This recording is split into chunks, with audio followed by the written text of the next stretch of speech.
Well, thanks very much, Ceann Comhairle, and can I start by congratulating you on your election. It's a great honour to serve as Ceann Comhairle of Dáil Éireann, as the Speaker of our Parliament, as a custodian of this House, and I know you will serve with diligence, with impartiality and with decency. And I think we know you're from Wexford from those opening contributions as well, and I know that's very important to you too. I want to join with you in thanking the outgoing Ceann Comhairle, Sean O'Farrell, who has served for 8 years with absolute distinction and brought a great sense of pride to all of us.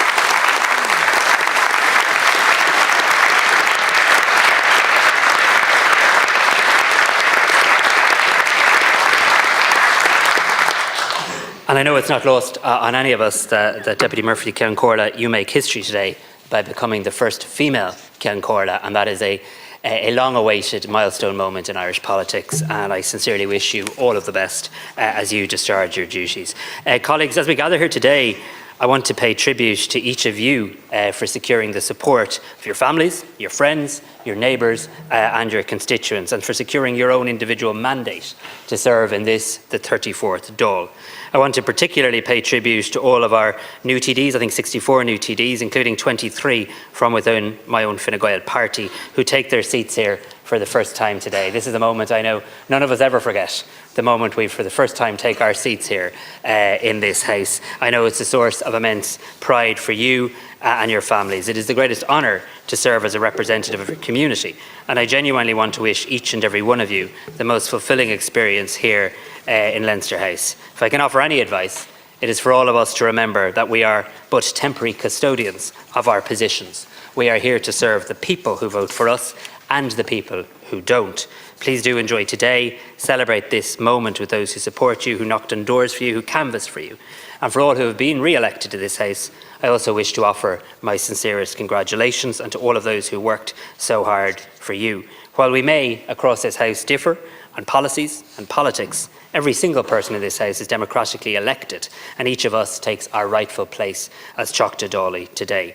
I do hope we can find common ground to work together on the issues that matter most to people, and I do hope where we differ, we can engage in respectful debate, and we can set that tone for the 34th Dáil starting here today.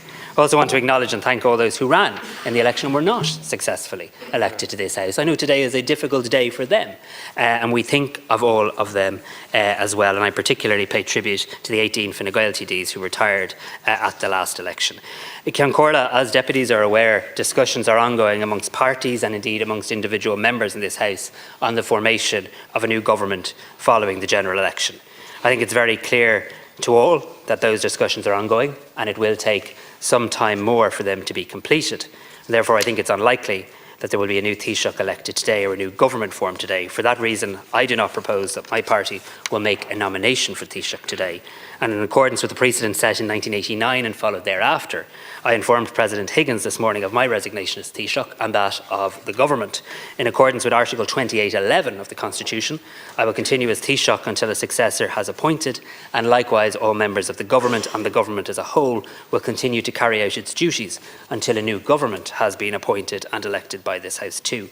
I want to reassure people that government will continue to function and will work for people and in their interests while the work is ongoing to form a new government.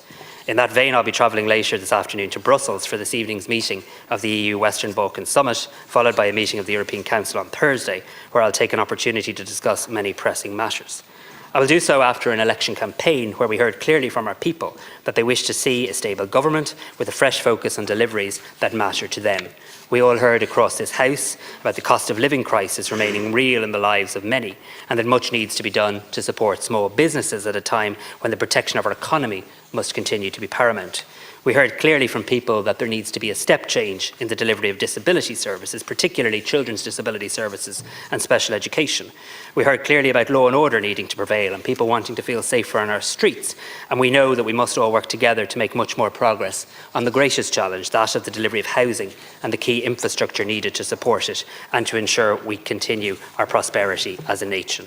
We know the geopolitical challenges that we face, Ceann Comhairle, and which will require a strong, stable government with a coherent programme and a fiscal and budgetary strategy to be able to help those that need it in the here and now and invest in longer term services and infrastructure as well. So I want to thank everybody who has worked so hard in the outgoing government for all of the work that they have done on many areas. I'm proud of much of the work that has been achieved, and there will be time for that on another day.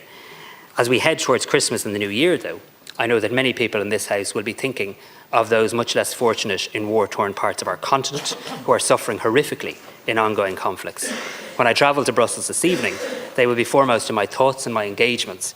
And I want to tell this House one thing with absolute certainty. No government of any country, especially one which is engaging in the most amoral and brutal onslaught of innocent people and terrified children, will intimidate or silence anyone in this House or this government when we seek to speak up for peace, for human rights and for respect for international law. Ceann Comhairle, political debate in general and debate in this Dáil can often be characterised by division. But on the issue of the war in Gaza and the suffering of the people there, I believe we're actually united. I'm very proud that Ireland speaks with a strong voice, and it is one which cries out for a ceasefire, for the release of all hostages, for the flowing of humanitarian aid, and ultimately for the peaceful coexistence of Israel and Palestine as two states. So before I conclude today, Ceann Comhairle, I want to take this opportunity to wish everyone in this House well over the Christmas period. As I said earlier, we are temporary custodians of this House, but the staff across Leinster House are the lifeblood of this place. To everyone who plays a role in the functioning of the Oireachtas and the canteens, the restaurants, the bars, the ushers, the transcribers, the clerk, all of the staff who work so hard, I want to wish you and your family a very happy Christmas. This has been a busy political year. 3 elections, a local, a European and a general, a referendum and leadership changes in many parties. It's time at the Christmas period to take a breather, take a break, and let's come back with a view to electing a new government with a clear mandate to deliver for the people. Thank you, Taoiseach.